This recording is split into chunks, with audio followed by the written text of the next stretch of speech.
कि सोचने से कहाँ मिलते हैं तमन्नाओं का शहर, महोदय चलना पड़ता है मंजिल को पाने के लिए। जय हिंद। तो आज के इस वीडियो में हम लोग देखेंगे बोटनी का एक बहुत ही शानदार टॉपिक जिसका नाम है फ्लावर यानी कि फूल। इसके पहले मैंने 3 वीडियो बना दिया है, रूट जड़ के बारे में, स्टेम तना के बारे में, और ये उसके बाद एक और हमारा वीडियो है उसको भी देख लीजिएगा, है ना। तो चलिए हम लोग इस वीडियो को स्टार्ट करते हैं। फूल, फ्लावर जिसको हिंदी में फूल कहते हैं। और ध्यान दीजिएगा, फूलों के अध्ययन को एंथोलॉजी कहते हैं।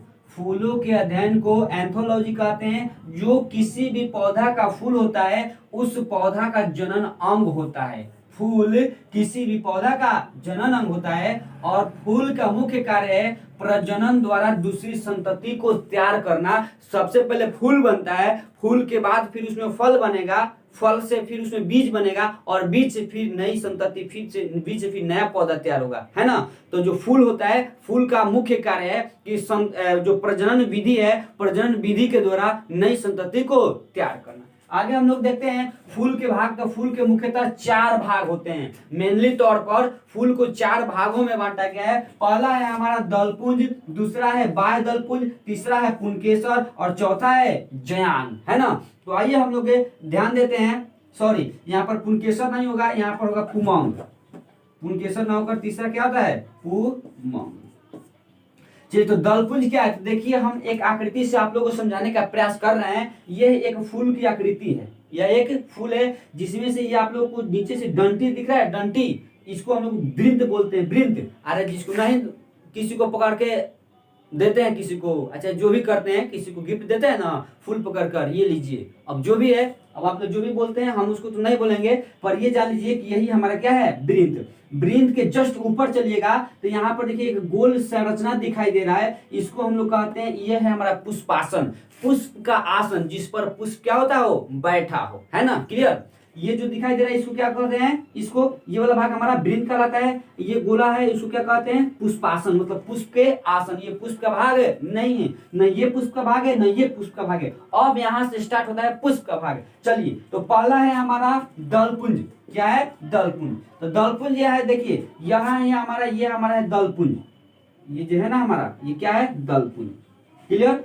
और नीचे जो दिख रहा है ब्लैक कलर से, यह है हमारा बाह्य दलपुंज। किसी, अच्छा देखिएगा, अड़हुल का कली आप लोग देखे हैं ना, तो अड़हुल के कली में देखिए, मान लीजिए पुष्प है, तो पुष्प के देखिए चारों तरफ से 5 ऐसी संरचनाएं होती है हरा कलर की, जो ऐसे पकड़ ली होती है। इस तरह से उसी को हम लोग दलपुंज, सॉरी, उसको हम लोग बाह्य दलपुंज बनते हैं, कहते हैं। जब पुष्प कली में हो तो उसको पकड़े रहता है, जब पुष्प जैसे जैसे विकसित होता है तो फिर उसको छोड़ देता है, और छोड़कर फिर क्या हो जाता है, वो छोड़ देता है, नीचे झड़ जाता है। क्लियर।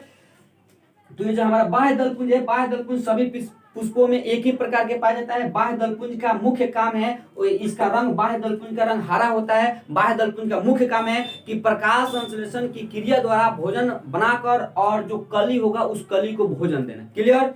उसके बाद हम लोग आगे देखते हैं, तो ये जो हमारा दलपुंज है, इसका काम है बाहर से सुरक्षा करना। जो भी कली होता है उस कली का बाहर से सुरक्षा करना, और सुरक्षा करना ताकि उसको कोई दिक्कत ना हो। क्लियर। और चलते हैं हम लोग आगे। तो अगला है हमारा तीसरा पुमंग। तो पुमंग देखिए, ये वाला जो डंटी की तरह रचना निकला हुआ है ना, ये है हमारा पुमंग। क्लियर। ये जो पूरा लोटा की तरह संरचना नीचे दिख रहा है, यहाँ से लेकर ऊपर तक, यह है हमारा क्या है, जयांग। पुष्प का जो पुष्प का नर भाग को हम लोग पुमंग कहते हैं, और पुष्प के मादा भाग को हम लोग क्या कहते हैं, जयांग। पुमंग और ये जयांग। क्लियर। फिर से देखते हैं फूलों के अध्ययन को एंथोलॉजी। जो पुष्प होता है, किसी भी पौधा का जनन अंग होता है ना। पुष्प का मुख्य काम क्या है, तो जनन प्रजनन क्रिया द्वारा अगला संतति को तैयार करना। और पुष्प का 4 भाग होता है, बाह्य दलपुंज, दलपुंज, पुमंग और जयांग। तो जो बाह्य दलपुंज होता है, बाह्य दलपुंज का रंग हरा होता है। बाह्य दलपुंज का मुख्य काम क्या है, तो प्रकाश संश्लेषण के द्वारा कली को भोजन देना। और दलपुंज का काम होता है कि कली की सुरक्षा करना। और पुष्प का नर भाग कौन होता है, तो पुमंग, और पुष्प का मादा भाग कौन होता है, तो जयांग। अभी तक ये देख लिए। उसके बाद ये देखिए, जो पुमंग को 3 भाग में बांटा गया है और जयांग को 3 भाग में बांटा गया है। आई होप इतना समझ में आ गया होगा आप लोगों को। अब हम लोग देखते हैं पुमंग के कितने भाग होते हैं। फूल को मेनली 4 भागों में बांटा गया, मतलब फूल के 4 भाग होते हैं। पहला बाह्य दलपुंज। बाह्य दलपुंज का रंग कैसा होता है, तो हरा कलर होता है उसका। सभी पौधा में उसका रंग क्या होता है, एक ही होता है, मतलब सभी पौधा में जो बाह्य दलपुंज होता है उसका रंग क्या होता है, हरा होता है। अच्छा, बाह्य दलपुंज का काम क्या है, तो बाह्य दलपुंज का मुख्य काम है कि प्रकाश संश्लेषण की क्रिया के द्वारा और जो कली उसके अंदर अंदर है उस कली को भोजन दे देना। क्लियर। और उसके बाद चलते हैं दल पुंज। तो देखिए दल पुंज का काम क्या है। अच्छा देखिए, परागण के लिए कीट चाहिए, परागण के लिए कीट चाहिए, भौरा चाहिए, तो उसको अपने ओर अट्रैक्ट करने के लिए कुछ तो क्वालिटी होनी चाहिए ना। जैसे कि हम जैसे मानव ही है, तो मानव अपने ओर किसी दूसरे मानव, किसी लड़का, किसी लड़की, किसी दूसरे लोगों को अटैक करने के लिए क्या करता है, स्टाइलिश केस रखेगा, कॉलर खड़ा करके रखेगा, कुछ कुछ उसमें क्वालिटी होनी चाहिए ना। या कोई है कि मेहनत करके पढ़ाई करके अच्छा परफॉर्मेंस करता है क्लास में, जिसके वजह से उसकी और सारे लड़के लड़के अट्रैक्ट हो जाते हैं। अच्छा बोल चाल रहन स्वभाव की वजह से गांव के समाज के सभी लोग आपकी ओर अट्रैक्ट होते हैं। अच्छा रहन स्वभाव की वजह से परिवार में मान सम्मान होता है ना। उसके लिए आपके पास कुछ ना कुछ क्वालिटी होनी चाहिए ना। तो दलपुंज का आकार, तो दलपुंज का मुख्य काम देखिए, दलपुंज प्रत्येक पौधे में अलग अलग होता है, उसका कलर अलग में होता है। गुलाब में देखिएगा तो अलगे होगा लाल, और कमल में देखिएगा तो अलगे होगा, चंपा चमेली में देखिएगा तो अलगे होगा, सब में अलग अलग कलर का होता है। और ये जो होता है इसका मुख्य काम है कि दिन देखिए, जो कुछ परागण होता है जो दिन में होता है, कुछ परागण जो रात में होता है। तो जो दिन में होता है ये दलपुंज अपने कलर के आधार पर इतना ना माने सुंदर दिखता है, जिसके वजह से इसकी ओर भौरे आकर्षित होते हैं। और जो रात में परागण होता है तो उसमें तो दिखने से कोई मतलब होगा नहीं, होगा का। अच्छा बताइए, अब आप किसी को रात में आंख मार दीजिएगा तो उसको कोई असर पड़ेगा, कोनो असर नहीं पड़ेगा। तो इसीलिए कितना हो सुंदर हो और रात में एकदम जाकर कोनरी में खड़ा हो जाए तो आपको कौन देखने वाला है, कोनो असर पड़ने वाला है, कोनो नहीं। तो ये क्या करता है, कुछ गंध छोड़ता है। फूल को देखते हैं आप लोग, सुनते कमल का, गुलाब का, सबसे अच्छा गुलाब कोई दे दिया तो है कि नहीं। तो वो जो है उसको जो सुगंध होता है, तो वो सुगंध कौन देता है, वो सुगंध कौन देता है, तो हमारा दलपुंज देता है ना। तो दलपुंज का दो काम है, एक अपने रंग के आधार पर दूसरे भौरों को अटैक करना, और दूसरा कि सुगंध के आधार पर रात में भौरों को अटैक करना। तो यहाँ पर दो चीज आप लोग याद रखिएगा कि जो फूल दिन में परागण होता है, जिस फूल में परागण दिन में होता है, उसमें रंग के आधार पर, उसमें दलपुंज के रंग के आधार पर भौरे अट्रैक्ट होते हैं। और जिस फूल में परागण रात में होता है तो उसमें भौरे उसके सुगंध के आधार पर अट्रैक्ट होते हैं। क्लियर। अब चलिए, तो दो हम लोग देख लिए थे, बाह्य दलपुंज, दलपुंज। अब हम लोग देखते हैं पुमंग और जयांग। तो किसी भी पुष्प का नर भाग कौन होता है, तो पुमंग, और किसी भी पुष्प का मादा भाग कौन होता है, तो जयांग। तो अब आइए हम लोग देखते हैं मेल वाला जो पुमंग होता है, इस पुमंग के बारे में थोड़ा सा हम लोग जानते हैं, है ना। तो देखिए, पुमंग को मेनली तीन भागों में बांटा गया है, पुंकेसर, परागकोश और परागण। पुंकेसर, परागकोश और परागण। यहाँ देखिए आकृति में ये हम आप लोगों को बता दिए थे कि ये हमारा क्या है, तो वृंद है, इसको पकड़ा जाता है फूल के डंटी के आधार पर। और यहाँ पर होता है पुष्प के आसन, पुष्प के आसन मतलब पुष्पासन, राजा के आसन रजासन, रानी के आसन रानी आसन, उसी तरह पुष्प के आसन पुष्पासन। क्लियर।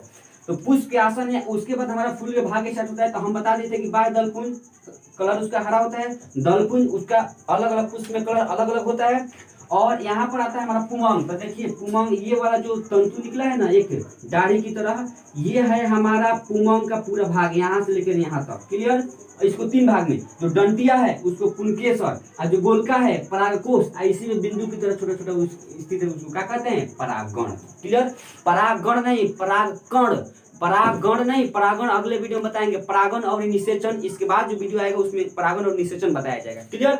अब इसको समझ गए। तो हमारा मेल वाला भाग कौन होता है, किसी भी पुष्प का मेल भाग कौन होता है, तो कौन होता है, पुमंग। पुमंग को तीन भागों में, पुंकेसर, परागकोश और परागण, जिसमें से ये वाला डंटी की तरह जो रचना निकली है इसको पुंकेसर, जो गोला है उसको परागकोश, इसी के अंदर जो होता है क्या, परागकण, परागकण।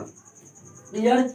आप लोग देख लिए मेल। अब हम लोग देखते हैं फीमेल। किसी भी पुष्प का जो मादा जनन अंग होता है, मादा भाग होता है, वह होता है हमारा जयांग। अब देखिए यहाँ पर घोइली की तरह एक संरचना दिख रहा है, यही पूरा क्या है, जयांग। जयांग को भी तीन भागों में, अंडाशय, वर्तिका, वर्तिकाग्र, अंडाशय, वर्तिका, वर्तिकाग्र। ध्यान दीजिए, यहाँ पर जो लोटा की तरह संरचना दिख रहा है इसको हम लोग अंडाशय कहते हैं। अंडा के आशय को अंडाशय कहते हैं, मतलब इसी में अंडा एकत्रित होता है। क्लियर।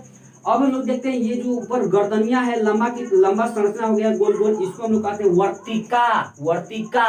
क्लियर। अब हम लोग देखते हैं ये इधर जो मुड़िया पर होता है इसको हम लोग कहते हैं वर्तिकाग्र। समझ गए। जो मेल वाला कौन होता है, तो पुमंग। पुमंग को तीन भागों में, कौन कौन, पुंकेसर, परागकोश और परागकण। ये वाला है पुंकेसर, ये गोलका है परागकोश, और इसमें होता है परागकण।